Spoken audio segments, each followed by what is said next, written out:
Hi, welcome to Prayers Radio. Hey, why? Thank you, Reverend Rich.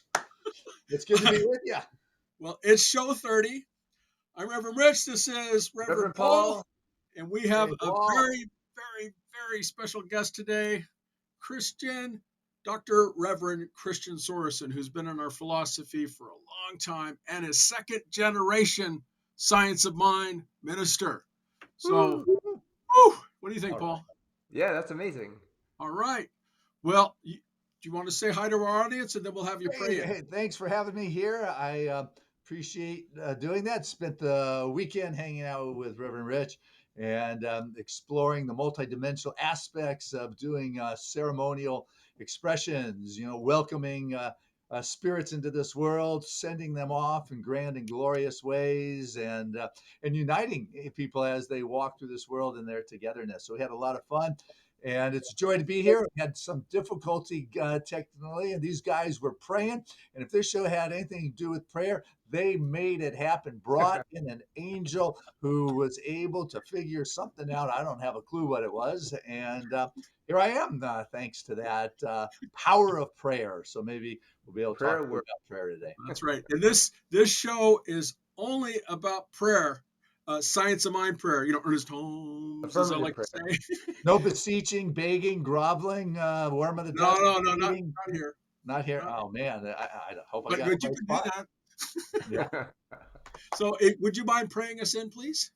No, be my pleasure for sure. All right. All right. Well, as we unite together here, let us know that wherever we may be, we are still united in consciousness. Doesn't matter the time or space, but we are tuning in to this eternal moment and knowing that we are moving and grooving together in this expanding space of divine realization. We go forth trusting this time, knowing that Spirit is speaking through us all and hearing it as well through us all. So, with a great sense of joy for that which is about to present itself and emerge into this moment, we go forth trusting it.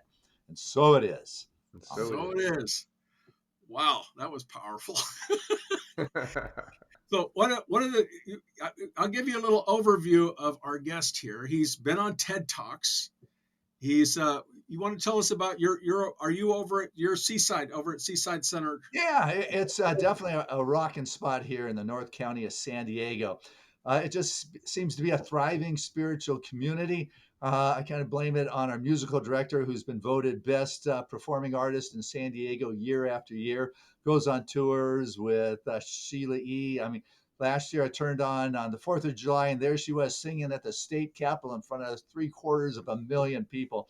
And then she was back here on Sunday morning with us. So she's truly a terrific one. One year I saw her, I was watching the Academy Awards, and there she was singing with Elton John at the Academy Awards. So she brings in some of the best singers in Southern California. So they may come to hear her, and they'll stick around for me. So whatever it happens here, it just continues to expand. We have a young, vibrant spiritual community with a lot of connection groups going on. Yeah, we're just starting up some home study groups right now based on the Sunday message. We're using a terrific book from Tama Keeves called Trusting Yourself. So the next 6 weeks. And if any of you viewers want to join in, we've got some of them available online. It's an hour and 15 minutes, and they're just taking the spiritual message in a small group setting online to a deeper place. So just go to our website and sign up. It starts next week. And And so what's your what we're going website to do is again? go ahead. Oh, what's your website again for Oh, people? it's pretty easy. Seasidecenter.org. And Perfect. we'll plug it also at the end of the show. And for our viewers, we actually have notes and stuff at the end inside of all the different platforms, which we're on 15 platforms now. Wow, good going. That's very exciting. I guess So prayer works. prayer does work. It's amazing. Yeah, And yeah. I think the only other thing that we need to say is, you're also an author of many books, it looks like. Yeah. I've got 11 books I've put out there. Um, the latest, a few of them are like these daily guides, 365 days of Mm. inspiration. And just put one out this year. It's called Wholehearted Living. Did it in conjunction with another minister of religious science, Reverend Catherine Economo. And she died actually before it got published. And so all the proceeds, 100%, go to her 16-year-old daughter's college fund. and you can get it at Amazon along with any of my other books. And it's 365 days of inspirational living for richer living. And they're just little one-page inspirationals followed with a contemplative question. Mm. So it's a nice way to start a day or end a day or midday pick me Fantastic. up. What we'll do is we'll put that inside the show notes for it also, so that our viewers and listeners can actually do this, because all of the different platforms have show notes inside of it and itemized parts. Mm. Yeah. Well, we have a couple of questions for you. Paul, would you like to take the first question? Yeah, thank you. Speaking of prayer, what tangible results have you seen from your use of prayer? Oh my goodness. It's really from our fruits that we take the authority, from the demonstrations. And I've seen, cancer dissolve. I've seen brain tumors disappear. Diabetics no longer need insulin. Broken relationships become magical. Bad relationships dissolve. Abundance come. Bankruptcy turns people into multimillionaires. I've been doing this for more than 40 years. I took my first pulpit in 82. So I don't know. I don't have enough fingers to figure it out, but I know it's more than 4 decades. And in that time, I mean, here is a good one. I was in my first pulpit in Ventura, and it's a beautiful location. It's a building's a historical landmark built after Mayan architecture around the beginning of the century or last century, 1900s, and it comes with its ghosts and everything. It's pretty cool, balconies. And so the way the service would start is at the top of the hour, my organist, those were the days you had organists and sopranos. Mm. We don't quite do it like that anymore. But anyway, top of the hour, the organist would start playing the music, and out on the stage I walked. Ta-da! It's just kind of based on the clock. Well, it's like just a couple minutes to the hour, getting ready, and I have a little kid come running backstage and say, "Hey, Reverend Christian, our Marcella, their junior church teacher, fell down the stairs." And was really no railings going into the basement down there where the youth program was. Beautiful spot. It's not like basement dark, It's like it's a nice basement to have kids. And she tumbled off the wall, and I got down there, and you can see, her arms broken, and she beat up on her face, bounced off the wall, and the kids are looking at me. And at first, I had to decide, am I going down? I'm not going down. I got everybody waiting. I'm going to step out on the top of the hour, and ta-da, here I am. But the kids are saying, "Come on, we need help." So what do? You go where you're being called. They'll figure it out upstairs. So I go downstairs, and there she is, and all the kids are looking, and they're expecting me, to pray, and, to raise the dead and have her do. So, I pray with them all, and, we're all holding hands, we're praying for Marcella and all those things. And it takes some time, and they've called whatever to take her out of there. And so I go back up to the stage, and as I go up there, the organist is just starting in that moment to play. Now, it was way longer than a couple minutes, but I come out there, and I later find out from someone in this front row said our clock stopped on the stage. And so the organist just kept playing her preludes and beginning music, and it started up when I came back to the stage. And I was like, how did that happen? Later, after the service, "Hey, how's Marcella?" They said they took x-rays. They could see where a bone had been broken, but it's not broken anymore. And it's like instantly the bone went back together.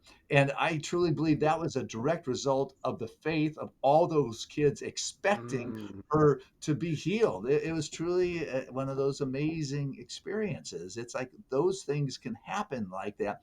And when you begin to see those kind of moments, it deepens one's conviction. I mean, I can tell you a time about myself when I had my lymph nodes on the thigh. It wasn't good. I thought I pulled it playing tennis or something. And it was beginning of the week, probably did on Monday, my day off. And by the end of the week, it was bad. It was swollen. It was hot. And so I head on down to the doctors, which was not around that area. It was Friday, and we're starting a big pledge program on Sunday. And I look at the doctor. He says, "Hey, we need to take X-rays." Takes X-rays. Hobble back to his office, and he says, "Hey, you got a tumor in there, size of my fist, and we got to get you in the hospital. We got to do a biopsy. We'll figure out what we'll do." And I said, "I can't. I've got to." I've got this big program starting on Sunday.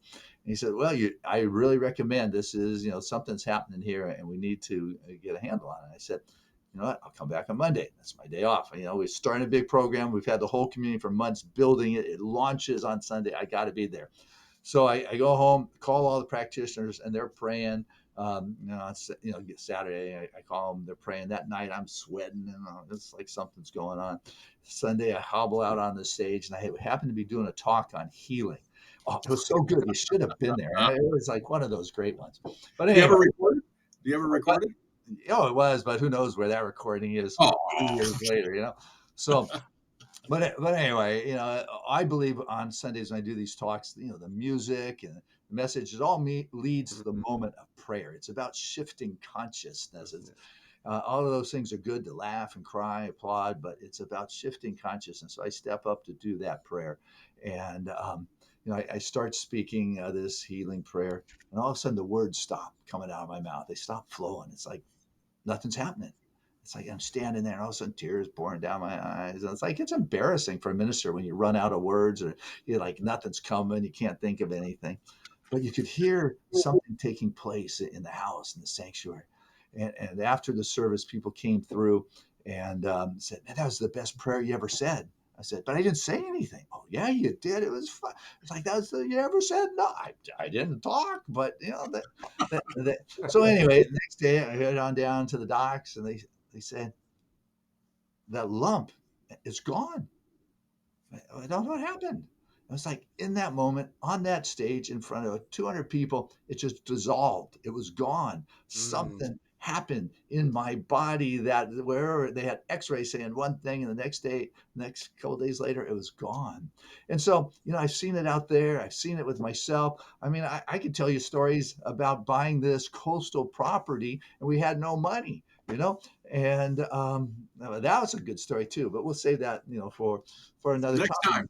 Yeah. Another time. But people would like to live on the beach, and all of a sudden we got these acres with ocean view. It's pretty cool how things work when you begin to hold a vision that is beyond the present mental model that you're holding or that others have. And that's what prayer does. It shifts the perspective of what is possible. We Mm. think, okay, bones need to take a long time to heal. Okay, we go through the chemo process. But you know what? That is how we have been brainwashed to believe that this is what is necessary for the body. But what we do in religious science is we would deal in the realm of consciousness that is not bound by form. What we believe is that who I am animates this physical body, and this body responds to who I am.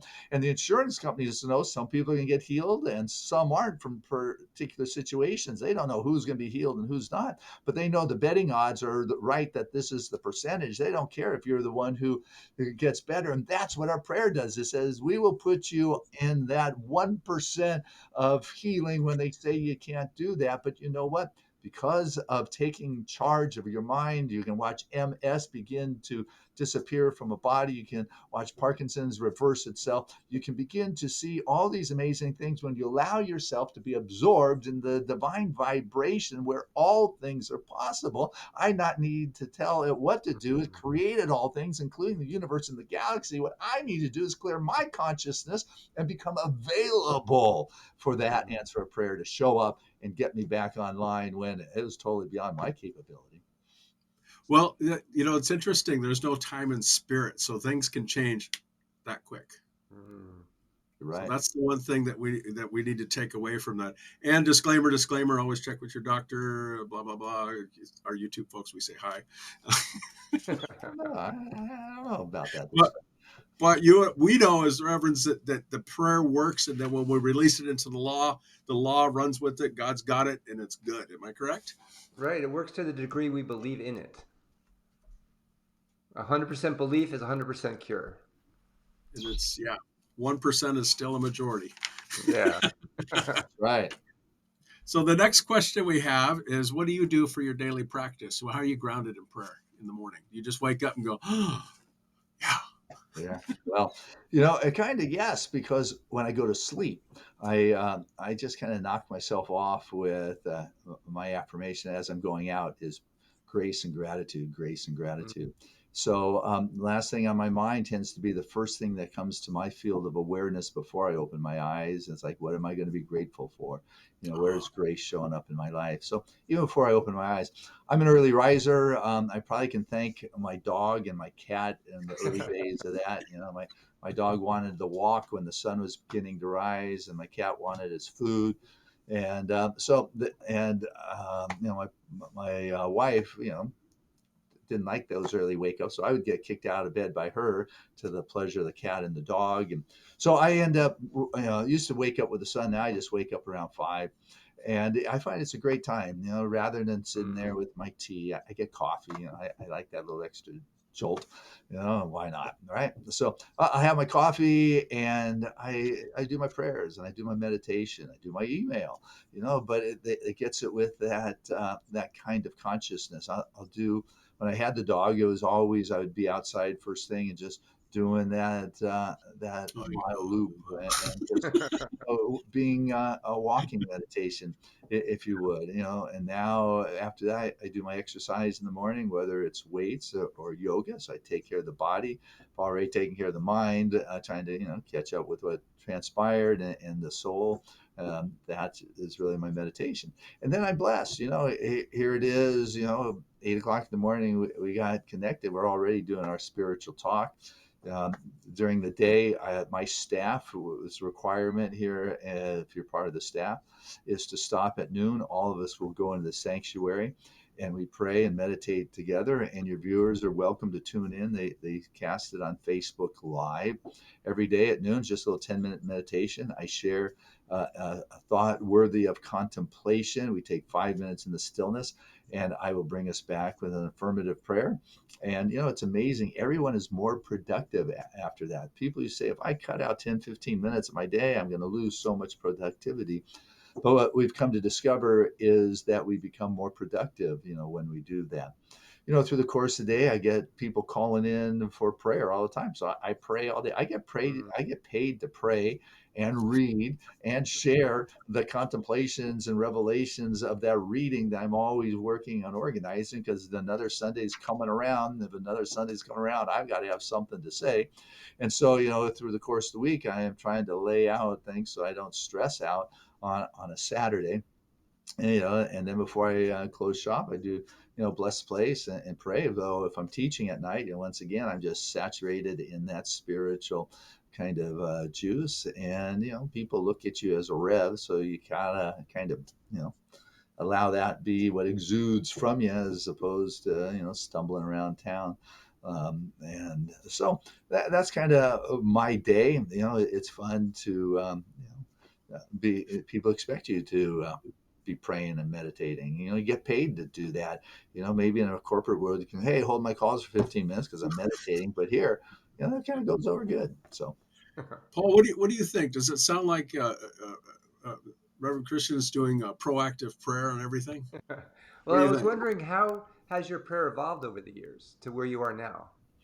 yeah, I with my prayers, I find I'm a lot more in the realization part. Ernest Holmes, he teaches two styles: argumentative and realization. Mm. And the argumentative tends to be what the level in which, when doing prayer requests, we start off with, because if somebody's got an aching back, they'd like to hear it maybe mentioned in the prayer, that it's a relevant prayer that really is for my aching back. But Mm. what has happened is I just pretty much go into more of that absolute state. I Mm, go into that, as Joe Dispenza talks about: no place, no time, no Mm. space, nowhere, into that quantum field that is really beyond the articulation, or even the structure of thought. You just merge into the totality of the Mm. infinite, where so I guess a lot more of my prayers are the meditation, but not a guided meditation, because so many of these guided and visual meditations are I don't know, like hypnosis in a sense. We're telling you what to think and what pictures to look at. And I feel that my meditations of prayer are going more into that void, if you would, where it just is. And it is the experience that it cannot really be articulated. But when Mm. you begin to resonate with that frequency of greater being, that is what outpictures in your body and your world of affairs. And if you've got somebody asking for a prayer request, then they are within your field of consciousness, and if they can grasp the belief, they can match that which you are expressing in that moment. So I think my prayers have shifted more into the experience of the infinite, and from that there comes greater words that are able to be spoken. Because if somebody wants to hear you speak a prayer, something's got to come out of your mouth. But really, what is taking place is at that energetic level of oneness with the wholeness of it all. I like that shift of consciousness. I think that says a lot of mountains that we haven't even talked about in some of the prayers that we've talked about. But we know the consciousness shifts inside of it. What do you think, Paul? Is that just something that resonates with you, or? Yeah, and Christian, how does it feel when you're doing that? Is there a different feeling that you resonate with? It just feels good. It's like I just want to go back. It's in that place. It's Drill back. yeah. It's I don't want to say it's addicting, but it's you just want to spend more time there. And then what happens is you bring that into your daily actions and activities, that vibrational level of it feeling good. And that's what you bring to where you are, and not because you're trying. It's just you become more familiar with it, and that familiarity, you begin to be Mhm. there more, whether your eyes are open and you're walking or driving. It's just you don't have to go anywhere. You just it's just more of that at your cellular level. And how do you release that prayer once you're con- complete with it? I'm really good at releasing it. It's like I kind of take the lazy approach to it all. I do my work, and I'll drop the prayer request into that field, and man, I'm Mhm. done with it. It's you want to think about it by all means, but my prayers work, and I got back online, and you guys were there praying, so I know your prayers work too. And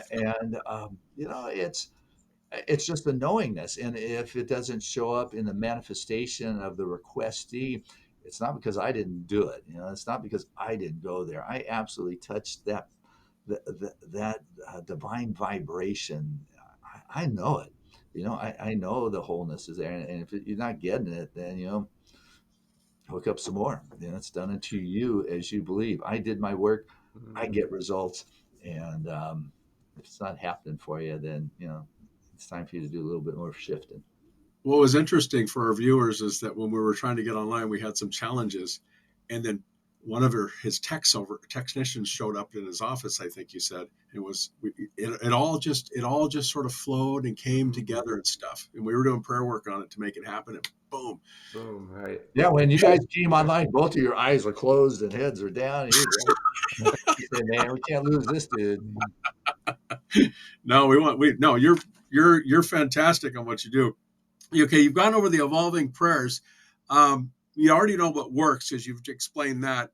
Uh, how do you explain this philosophy to somebody this Mm. just doesn't even know or doesn't have a clue about this philosophy? Well, I start off by saying, well, it is a great approach to life. We talked about being a faith, a philosophy, a way of life, and Mm. I share, what we say. It's that common thread of truth that has found itself through the great religions and many of the philosophies, and it is America's unique contribution to the world of theology. Actually, I think it's William James who said that, like in the era of more than 100 years ago. And because you have the Abrahamic religions, which is Judaism, Christianity, and Islam, and they all got the same dad, and they all have Abraham as their father. How they can be so angry at each other, I really don't know, when they all have the same genesis or the same roots. But what we got is the Abrahamic religions, where Abraham's the dad or the father figure there. And then you got the Eastern philosophies. You got the Hindus and the Buddhists. But America's unique approach is that that life force is infinite, and Mm. there's not infinite in me. There's infinite as me. I may not be all of it in my conscious awareness, but there's not 1 + 0 = anything but one. There's not God or that life force or that energy or something and you or the sickness or the situation. And so really what our philosophy is saying, you speak from that higher perspective. And that's what the New Thought movement is. That is our contribution to the world theology, because it's not that outside gods and things, and it is not wrathful. It is, there is one, and that is who I am, and we can speak it. And it came out of the transcendentalist movement, and, as we know, the Thoreaus and the Emersons and those guys, in the they call it, New England the Athens of the New Thought movement, or that time, the 1850s, when it started. But what differentiated our movement from those theosophists was the ability to direct. They didn't really explain how it works. They talked about the oversoul, they talked about circulation, but they didn't tell you how you could do it. And the beauty of our philosophy, which is not New Age, because New Age is, it has beautiful things, the New Age movement, with its trinkets and its readings and its channeling and all that. But that's not what we're about. We're about consciousness, and that's what came out of the New Thought movement. And what Ernest Holmes did, the founder of religious science, or Nona Brooks, Fanny James, divine science, is that you could take these spiritual principles and create the healing in your life, to create the abundance in your life, to create the love in your life, because what you're doing is you're aligning with that which already is. I'm not asking something outside of myself, which is kind of the Abrahamic religion, trying to get that delivered, or and so our concept of that infinite is this wonderful vibration of the love, the well-being, the joy, the essence, the abundance, those God qualities. The truth of who you are those qualities, because you are of that. So all those God qualities are the truth of who you are, because you are of that. You are that. God nature is your nature, and as we come into a greater resonance with that, our world will begin to reflect that. For we're told it's done unto you as you believe. That's the creative process. That is the way it works. And that is what we empower people to do with our teaching, which is the science of mind. We teach individuals how to take charge of their life, and we give them the spiritual principles to be able to create their experience in life at the level of their heart and soul can believe and embody and embrace. So, you know. Is there a favorite book of yours from Ernest Holmes? Um, this thing called You is the one I direct people to read first, because it's the easiest, it's the simplest, and it'll just tell them how wonderful they are, and who doesn't want to hear that about themselves. So that's what I tend to point people to. We've had so many guests on that have always said that. We said, don't say this thing we call you. Don't say the science of mind. What is your other favorite book? Okay, the Edinburgh lecture, or the Doric, no, the Ebel Even lectures. That's what it is. The Ebel lectures are the ones that I've been reading recently, and that came from, I think it was about 1934, or something like that. And We're at the we're at the 4 minute mark, a little bit less than that, but we're going to have to shotgun these questions, Paul. Go for it. well, hey, you don't have to give them all to me. I could just, get. Hey, You don't do you have have to a get favorite all the quote? answers out of me right now. Do you have a favorite quote of yours from Ernest Holmes? Well, let's see. There's one that I kind of like that says, to experience peace, you gotta let go of the lesser for the greater. I didn't. I think that's on about 440 of the Science of Mind. But probably the one I use the most is, um, let's see. We're born into a realm of infinite possibilities that are forever looking to express through you. Mm-hmm. That's the who. Infinite possibilities. And you may say opportunities, but that are forever looking to express through you. You are the conduit. I'm making this up now, but you're the conduit. You're the avenue. You're the channel through which the infinite begins to take form. So if you have infinite possibilities, what good is it if it doesn't begin to take form?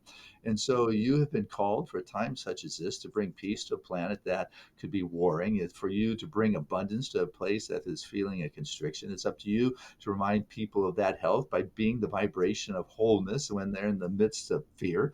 This world is going to continue to bombard people with fear, that it seems like the media is intentionally trying to split our sense of unity upon this planet, because the truth is most people are playing between the 45-yard lines, but the media has us thinking we're coming from each other's end zones. It's ridiculous. And so what we can remember is that we are the ones that are the unifiers, the recognizers of the divine presence in another human being, and to call that forth in the midst of fear, constriction, anxiety. We are living at a beautiful time. We lined up to get one of these bodies. We won the cosmic lottery to enter into this world. Why allow this world to fill your mind with fear? Why do you believe those headlines when you know the spiritual truth resides in you? You can be walking through it a different theme than others when they want to live with the fear and the hate and all that kind of stuff. There are different classrooms, there are different memes, and you can choose to walk through the valley of the shadow. You don't have to build a condo there. You don't have to stay in that place. You just got to keep going. You got to walk through that. And other people continue to be, bottom lurkers and live in that fear and that darkness. And that will always be one of those lower classrooms that is always available, but it doesn't have to be yours to live in. And so infinite opportunities that forever seeking to express itself through you. What are you holding on to? What's being pumped into your mind saying this is the physical reality right now? Or are you choosing to buy the spiritual reality that is always available? Those opportunities for your ease, your grace, and love in this world, they're yours. There we have it. Wow. What would you want our audience to take away from this talk today?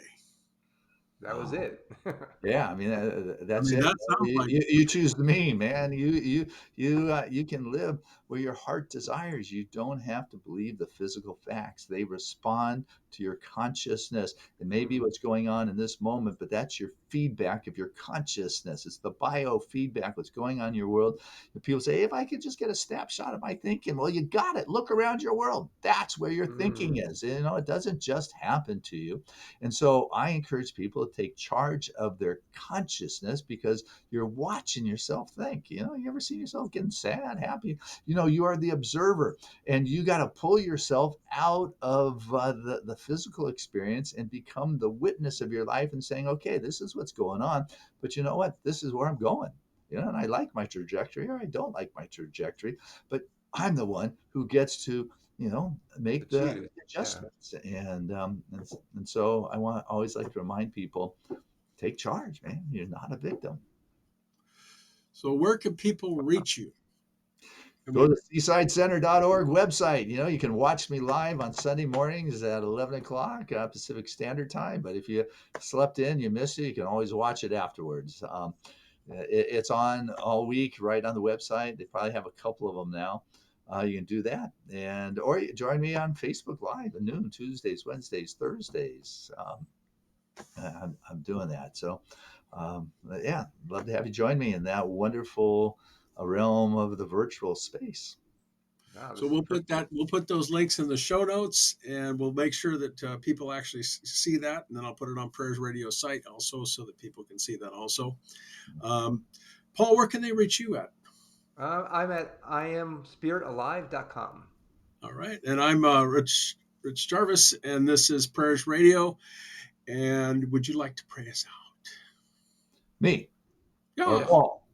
No, you're And you want a short one? I'll give you a long one someday, but it's just benediction. People want to go. So I know right now it's in that sense, that spirit wanting to flow through us, that it lifts us from this place, enriched, revitalized, energized, and good to go into this day, into this world, just having so much more to bring to all. So with a sense of joy for where we've been and where we're going, knowing it's all now, we step into that eternal now with the vibrancy of God as our very expression. And so it is. And so it So is. it is.